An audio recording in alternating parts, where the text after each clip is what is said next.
Hello!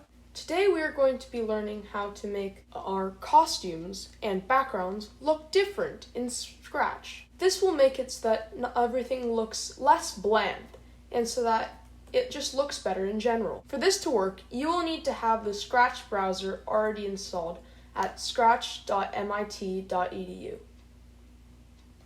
I highly suggest that you watch the previous video to learn how to make movement controls so that your game also works.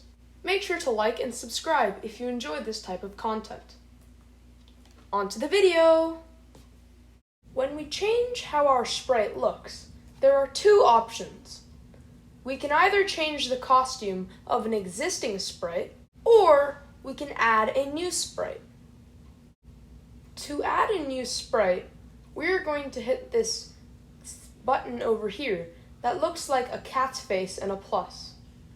If we hover over this, we can see four options: a search bar, a drawing tool, a surprise, and an upload sprite. Here, if we click on this, we will get to the sprite menu on Scratch. Here we can select any sprite from a wide variety that Scratch has preloaded. There's all sorts of stuff, from animals to people, even to things like pants and hats. Each sprite has many costumes inside of it. If you hover over a sprite, you'll get to see all of the costumes inside. Next, if we look at this paint option, if we click this, we can then draw our own new custom sprite using the Scratch editor.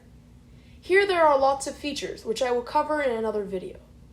But just a brief overview of them includes the brush, the fill feature, lines, boxes, circles, text, erase, and point selection. You can also change the color and outline of your sprite, as well as doing functions like grouping, copying, and flipping over axes. The next two features here are the surprise feature. If we click on the surprise feature, it will give us any random sprite from the Scratch menu that we saw before. For example, this time I got a shark. If I do it again, I'll get a different one, like a guitar, or a dog. Finally, there's the upload sprite feature. This allows you to upload any sprite from the internet, as long as it's a saved image onto your computer. This is one of the most useful sprite creation tools because it's easy to find any sort of item, and it doesn't have to be limited to the Scratch menu. If we wish to delete a sprite, that means get rid of it, we can hover over the sprite and click on it. Then this little blue button with the trash can will pop up. Clicking on this will delete that sprite. So we can do that for all of our excess sprites here. Let's for now stay with the one sprite we have that has the movement code on it. Now we can learn how to use this Costumes tab. If we click on Costumes, we will get a screen somewhat like this. With the preloaded Scratch Cat, it already has two costumes, Costume 1 and Costume 2. We can select the other costume by clicking on it. The other costume is a variation of the first. This is another way to change the image. For example, this image is a different costume than this image. It's similar to changing the sprite, except we can do it by maintaining the same code for that sprite. We can add new costumes by clicking on this face that is very similar to the previous one that we saw. This has the same options with choose a costume, paint, surprise, and upload. They work very similarly, except for one feature. When we click this choose a costume icon, we get all of the different variations of that sprite laid out separately, rather than them all being grouped into one. We can change the background of our scene to make this box here in the back of the sprite different. We can do this by clicking on this stage box here. It will then take us to a page that is very similar to the sprite editor. you can use almost all of the same pieces of code to code the backdrop.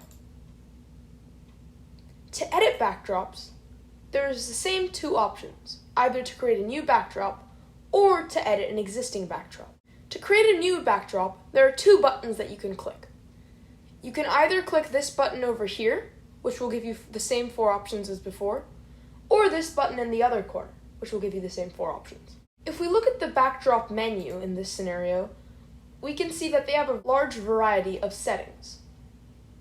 They have things like galaxy, castle, and neon tunnel for any sort of game or creation that you are making. One thing to point out that I forgot to do for the sprites is that there are categories at the top that you can select through to narrow down your search. These are also there for the sprites.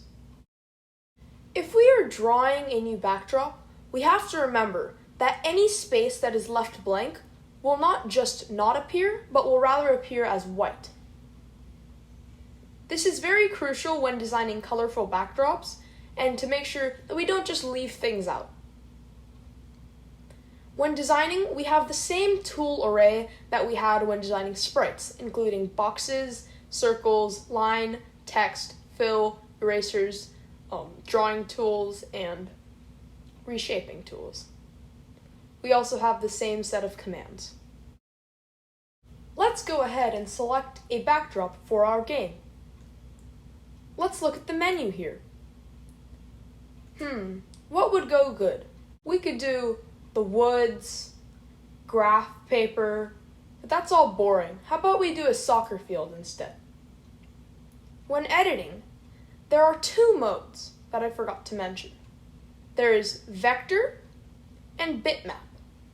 Bitmap is a bit more pixelated and is going to be the preset format for most things that you import from the Scratch menu. I personally suggest that you switch to vector mode, as you can do more fluid drawings and it works better. To do this, we can go down to our screen and click this button that says Convert to Vector. If it says Convert to Bitmap, that means that you are already in vector mode and you do not have to do this. Let's go ahead and change our sprite as well. Let's change it to here. How about this one called Avery Walking? Now our character is now different. Great job! We now know how to change the background and our sprites in Scratch. Make sure that your code is still working from last episode.